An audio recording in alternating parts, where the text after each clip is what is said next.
Now we move on to our top story this afternoon. Investigators will comb through what's left of a gypsum house that was torn apart by an explosion. Good afternoon to you. I'm Britt Marino, bringing you CBS 4 News at noon, live on CBSN and CBS 4 News. Now, we know that home exploded south of the high school, and authorities evacuated that entire neighborhood yesterday afternoon. It is still evacuated at this hour. Crews will only get into the area today because yesterday the gas levels were far too high. We have Mountain Newsroom reporter Jamie Leary, who first brought us this story in our 5 o'clock newscast yesterday, and she's live there with an update this noon. Jamie, what are you learning at this hour? Well, Britt, we are right in front of the roadblock to the Phase 1 area, which includes that home that was demolished by the explosion. This is the area that is still too dangerous to enter. I want to show you some video that a bystander took yesterday afternoon right after the explosion. It shows you just how massive this was. People at home felt and saw this explosion. There are many pictures filtering in, but this is some of the video that we took, apparently taken by a student who was driving by after some of those schools were evacuated.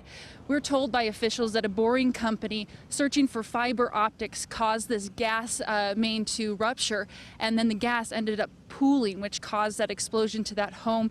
The soil was so saturated that authorities believe that this gas line was hit days before and went unreported. So Phase 1 again is the subdivision, that area that is still too dangerous to enter, but we today are seeing a line of cars trying to enter Phase 2 subdivision. A lot of people are able to go back and get medication, their pets, anything that they need, but again, Phase 1, 80 to 90 homes there, still too dangerous to enter.